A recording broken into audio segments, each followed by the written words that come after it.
सर्वप्रथम इकडे जमलेल्या तमाम महाराष्ट्र सैनिकांना तुमच्या 18व्या वर्धापन दिनाच्या अत्यंत मनापासून शुभेच्छा.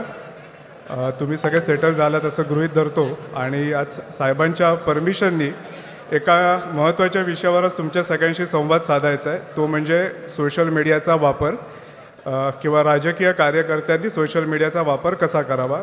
हे भाषण किंवा लेक्चर सुरू करायच्या आधी मला एक दोन प्रश्न विचारायचे आहेत. हे आपलं अख्खं वर्ष निवडणुकांचं वर्ष आहे. आपल्यापैकी किती लोकांना अत्यंत मनापासून वाटतं आहे की येणाऱ्या सगळ्या आगामी निवडणुकांमध्ये महाराष्ट्र नवनिर्माण सेनेला अफाट यश मिळायला पाहिजे? ज्यांना वाटतं त्यांनी जोरात आवाज द्या.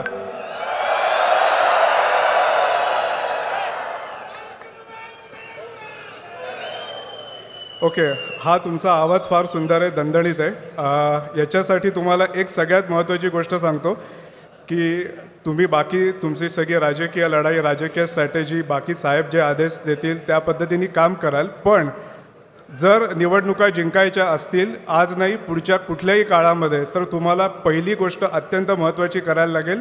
ती म्हणजे सोशल मीडियाचा शहाण्यासारखा किंवा ज्याला आपण म्हणतो की स्मार्ट पद्धतीने वापर करायला लागेल. हे सांगितल्यावर तुम्ही मला म्हणाल की आमच्या प्रत्येकाच्या मोबाईलमध्ये फेसबुक आहे, इंस्टाग्राम आहे, तू काय आम्हाला शिकवतो?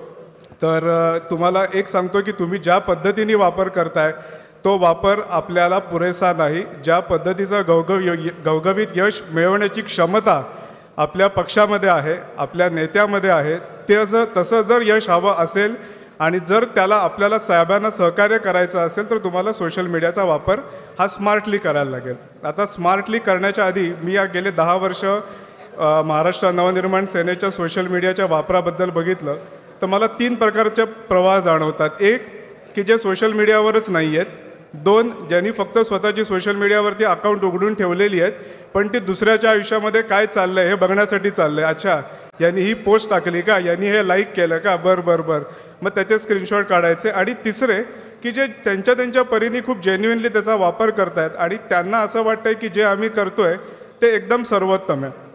तर पहिली गोष्ट आपण असंही लक्षात घ्या की याच्यापुढे फक्त निवडणुकाच नाही, आपल्याला आयुष्याच्या कुठल्याही क्षेत्रात जर यशस्वी व्हायचं असेल तर आपल्याला सोशल मीडियाला पर्याय नाही.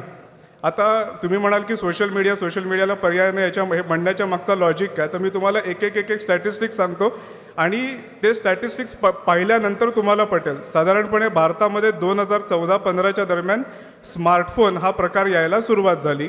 मग त्या स्मार्टफोनची क्वालिटी बदलत गेली, ती चांगली होत गेली आणि मग आपण साधारणपणे सुरुवातीला एक काय म्हणजे 2G होतं, मग 3G आलं, मग 4G आलं, मग 5G आलं.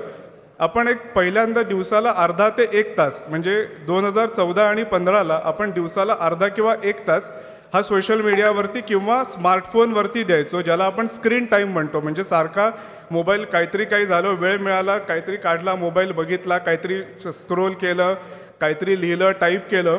हा आपण 2014-15ला आपला स्क्रीन टाईम होता फक्त अर्ध्या तासाचा. आजचा स्क्रीन टाईम आहे भारतीयांचा 6 तासाचा. म्हणजे 24 तासाच्या दिवसामध्ये 8 तास आपण झोपतो, 8 तास काहीतरी काम वगैरे करतो आणि उरलेल्या काळामध्ये 6 तासाचा काळ आपण हा स्क्रीनवरती घालवतो. आणि हा ॲक्रॉस आहे. हा म्हणजे असं नाही आहे की इथे शहरातलीच लोकं करतात, ग्रामीण भागात करत नाही, राजकीय कार्यकर्ते करतात किंवा कॉर्पोरेटवाले करत नाही. ॲव्हरेज आपल्या सगळ्यांचा ॲव्हरेज स्क्रीन टाईम हा 6 तास आहे.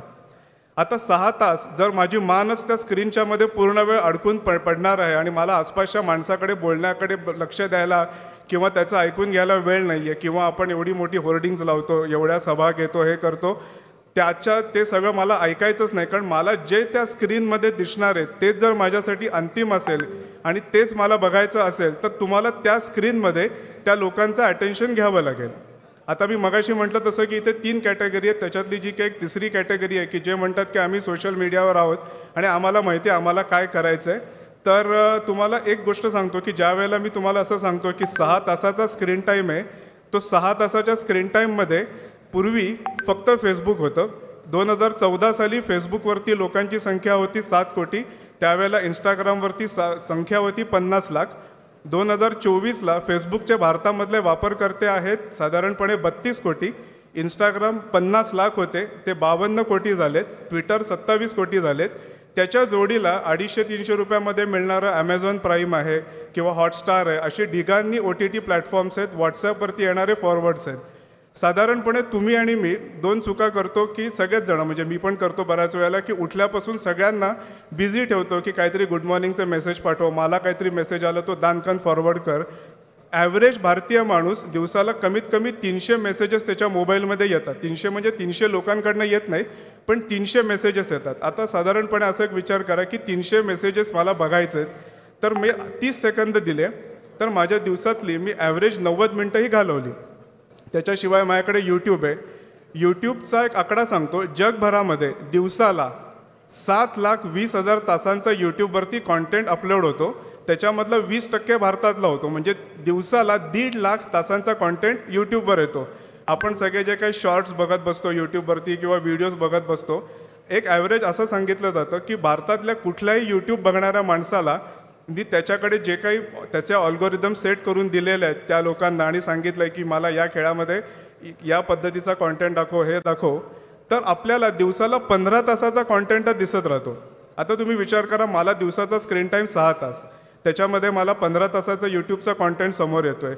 दिवसाला आपल्याकडे साधारणपणे आपण 2,500 ते 3,000 लोक आपल्या फेसबुक फ्रेंड लिस्टमध्ये असतात. कमीत कमी 800 हा बेसिक ॲव्हरेज आहे. जास्तीत जास्त 5,000ची लिमिट आहे म्हणून 5,000.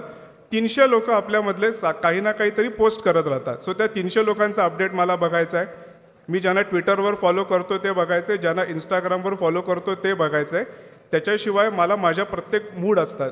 माणसं सकाळच्या वेळेला ज्या वेळेला त्यांचा मोबाईल स्मार्टफोन काढतात त्यावेळेला ते व्हॉट्सअपवरती रात्रीचा काय मेसेजेस येऊन गेलेत का ते बघतात. त्याच्यानंतरचा जो काळ आहे 8 ते 11 या काळामध्ये लोक त्यांना इन्फॉर्मेशन हवी असते की नवीन काय घडलं आहे. मग त्या काळामध्ये जनरली न्यूज चॅनल्सच्या साईट्स बघितल्या जातात की ट्विटर बघितलं जातं. फेसबुकवरती सुद्धा फेसबुकचाही हा अनुभव आहे की फेसबुकवरती ज्या लोकांनी काहीतरी करंट अपडेटवरती म्हणजे या क्षणाला काय घडलं आहे हे ज्यांनी लिहिलं आहे त्यांचंच फक्त कॉन्टेंट दिसतो. बाकीच्यांचा कॉन्टेंट फेसबुक दाखवत नाही, कारण ते म्हणतात की दुसरं काहीतरी दाखवलं आणि हा माणूस दुसऱ्याकडे निघून गेला तर काय करायचं. मग सेम 11च्या नंतर माणसांचं काहीतरी काम वगैरे सुरू होतं, ऑफिसेसमध्ये जातात. 1-1:30च्या दरम्यान त्याच्या जसा जसा दिवस सरायला सुरुवात होते त्या दरम्यान त्याला थोडंसं इन्फोटेनमेंट हवं असतं की माहिती पण हवी पण थोडंसं मनोरंजन हवं आहे. 4 वाजल्यानंतर किंवा 5 वाजल्यानंतर जशी संध्याकाळ व्हायला लावते, सूर्य कलायला लागतो, त्यानंतर तुम्ही कितीही महत्त्वाची गोष्ट ट्विटरवर टाका, फेसबुकवर टाका. हा माझाही अनुभव आहे. हे स्टॅटिस्टिक्सही सांगतात की त्या गोष्टी बघितल्या जात नाहीत. संध्याकाळच्या वेळेला लोकांचं सिंपल म्हणणं असतं, डोक्याला शॉट देणारं मला काहीही नको, मला काहीतरी मनोरंजन दे. मग लोक त्यावेळेला जाऊन काहीतरी ॲमेझॉनवरती गाडीमध्ये एखादी फिल्म बघत बसतात किंवा अजून काहीतरी सिरीज बघत बसतात. या सगळ्याचा एक अर्थ लक्षात घ्या की तुम्हाला असं वाटतं की अरे आपण काहीतरी सोशल मीडियावर एक रील टाकतो. मग रील काय टाकतो तर बऱ्याच वेळेला मला अशी एक रील दिसतात की कोणीतरी गाडीमधनं उतरलं आहे आणि तो चालतो आहे आणि मग त्याचा कोणीतरी एक कार्यकर्ता त्याचा व्हिडिओ काढतो आणि मागे काहीतरी झँगाट मराठी गाणं लावलं आहे आणि ते गाणी लावल्यानंतर खाली कॉमेंट असतात, भाऊ 1 नंबर, आमचा दादा नंबर 1, भावी खासदार, भावी आमदार, काय भावी नगरसेवक, महापौर, काय वाटेल ते लिहिलेलं असतं.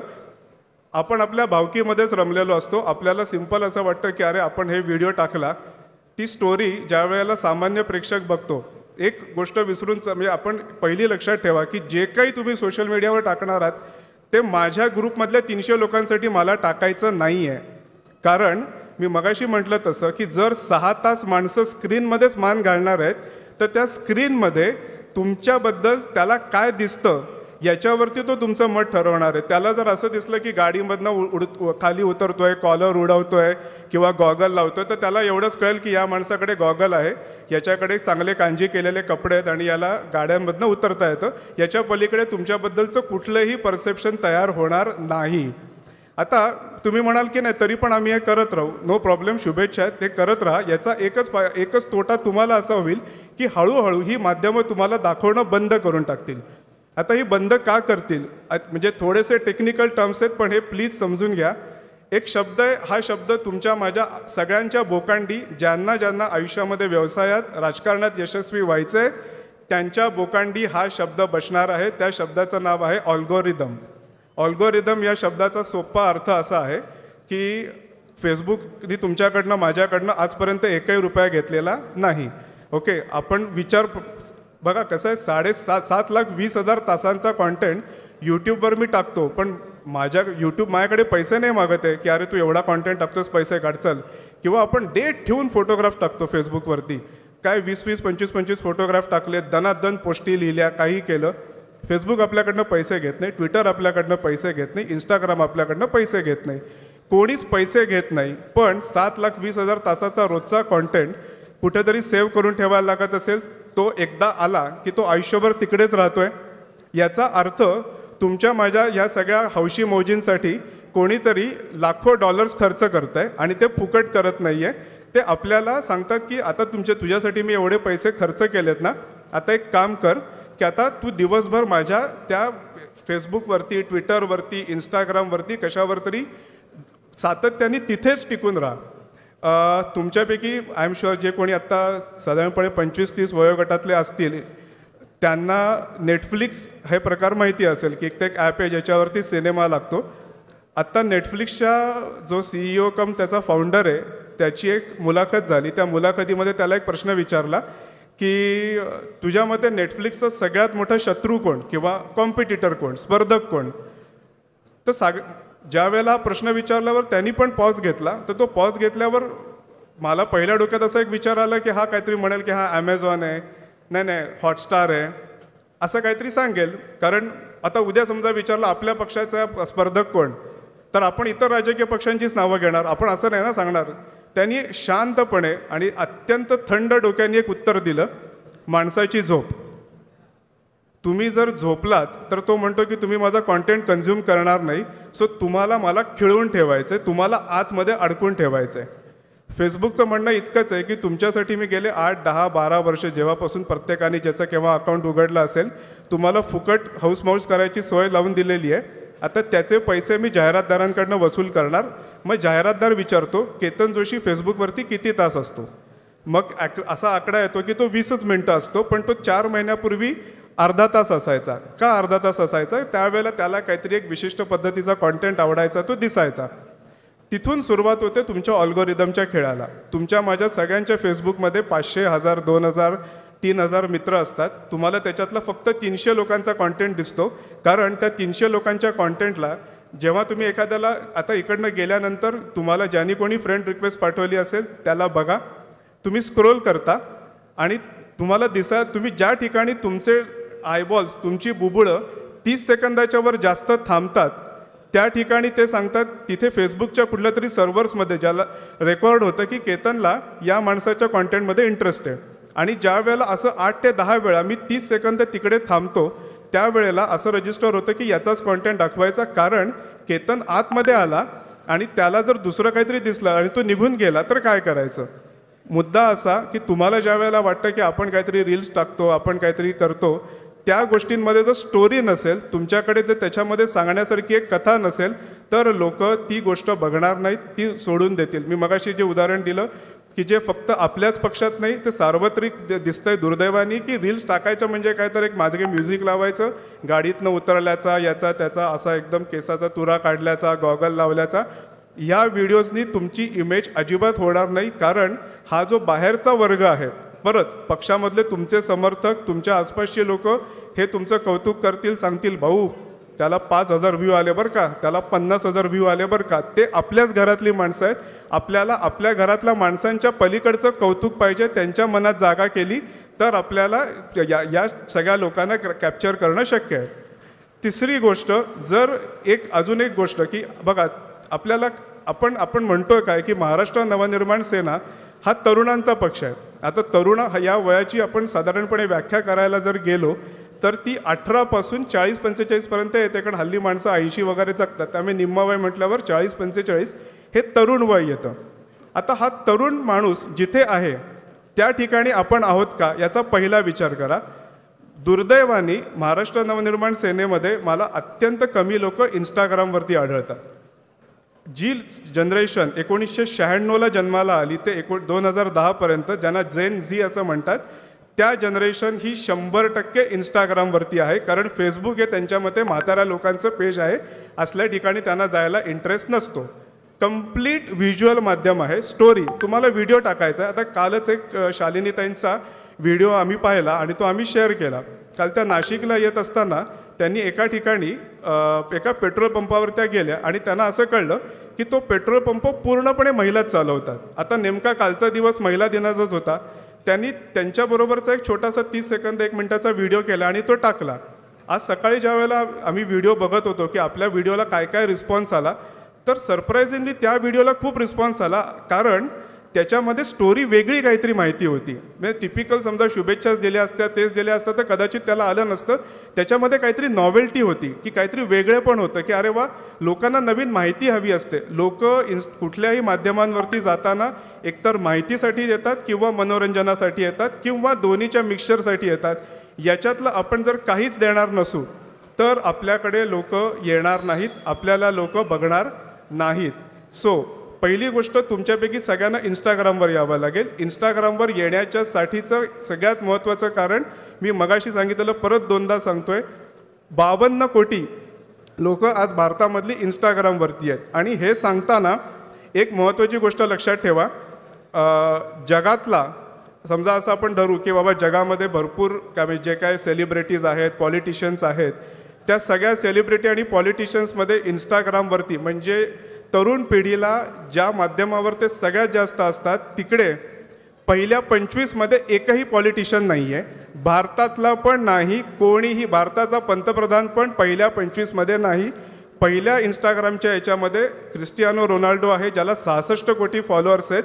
आणि त्याच्यानंतर पहिल्या 25मध्ये आपल्या भारतातल्या अभिनेत्री आहेत. याचा अर्थ सिंपल आहे की जी काही 18 ते 35 मधली पिढी आहे त्यांच्यासाठी पॉलिटिक्स आणि पॉलिटिशियन ही मुळात प्रेफरन्स वाईज तळामधली गोष्ट आहे. त्या तळामध्ये आपल्याला हात वर करून सांगायचं की प्लीज माझ्याकडे बघ, कारण मला तुला काहीतरी सांगण्यासारखं आहे. आपण जर हे सांगितलं नाही तर हे बघणार नाहीत. मी तुम्हाला आत्ता एक सांगितलं की नाही इंस्टाग्रामवरती क्रिस्टियानो रोनाल्डोला 66 कोटी आहेत किंवा अजून कुठल्या तरी प्रियांका चोप्राला काहीतरी 12.5 कोटी फॉलोअर्स आहेत, आलिया भटला 8.5 कोटी फॉलोअर्स आहेत. यांनी काहीच साध्य होणार नाही आहे. याच्यामध्ये एक भाग लक्षात घ्या की 8.5 कोटी फॉलोअर्स त्यांचे असले तरी त्याच वेळेला असाही एक वर्ग आहे की ज्याला चांगलं ज्ञान पाहिजे. म्हणजे आत्ता एक सर्वे आला होता की 9.5 कोटी डीमॅट अकाउंट, म्हणजे ज्याच्यामधून आपण शेअर्सचे वगैरे व्यवहार करतो, असे 9.5 कोटी ॲक्टिव्ह सक्रिय अकाउंट ज्याच्यामध्ये दर 2 महिन्याला एकदा तरी ट्रान्झॅक्शन होतं, अशी 9.5 कोटी अकाउंट आहेत. त्याच्यामधली 2.5 कोटी अकाउंट ही महाराष्ट्रातली आहेत आणि त्याच्यामधली भरपूर ही छोट्या शहरांमधली आहेत. याचा अर्थ या लोकांना इन्फॉर्मेशन पाहिजे आणि ती ज्ञान पाहिजे, आणि तेच जर आपण त्यांना देणार नसू, तेच आपण त्यांच्यापर्यंत पोहोचवणार नसू, तर आपण त्यांच्या तळागाळामधल्या लिस्टमध्येच जाणार. सो मूळ मुद्दा असा आहे की तुम्हाला जर सोशल मीडियाचा वापर करून पॉलिटिकल यशस्वी व्हायचं असेल तर अगदी काही थंब रूल सांगतो. पहिला थंब रूल की स्वतःला कुठल्याही उपाध्या लावून घेऊ नका, की स्वतःच्या नावापुढे काय साहेब किंवा सम्राट बिम्राट अशा उपाध्या लावून कुठलाही कॉन्टेंट टाकू नका, तो कॉन्टेंट बघितला जात नाही. नंबर 2, तुम्हाला जर कुठल्याही पद्धतीने जर तुमची व्ह्युअरशिप वाढवायची असं वाटत असेल तर स्वतःचं कौतुक स्वतःच्या करण्याच्या ऐवजी दुसऱ्या कोणाकडनं तरी केलेला कॉन्टेंट टाका. आत्ताचा सर्वे असा आहे की लोकांनी एंडोर्स केलं असेल की हा माणूस चांगलं काम करतो तर आणि तरच त्याला फक्त त्याचा कॉन्टेंट लोक जास्त बघतात. मी माझं कौतुक केलं, कोणीही बघणार नाही. तिसरा नियम, जे काही मांडाल ते मोजक्या शब्दांमध्ये, फोटो चांगले या स्वरूपात मांडा. आणि या सगळ्याच्या पलीकडे जाऊन तुम्हाला जर चांगली स्टोरी सांगायची असेल तर पहिलं पॉझिटिव्ह व्हा. लोकांवरती सातत्याने टीका करून किंवा त्यांना खाली ट्रोल करून काहीही होणार नाही. Last but not list, story चांगली सांगायची असेल तर आपल्याकडे या देशातला सर्वोत्तम स्टोरी टेलर आहे सन्माननीय राजसाहेब ठाकरे.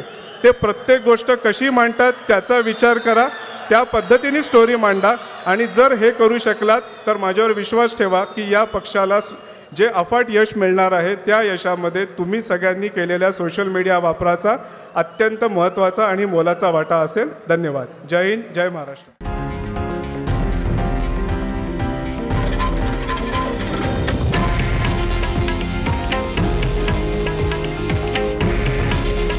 हे आहे देशातील नंबर 1 न्यूज नेटवर्क आणि आपण पाहत आहात TV9 मराठी.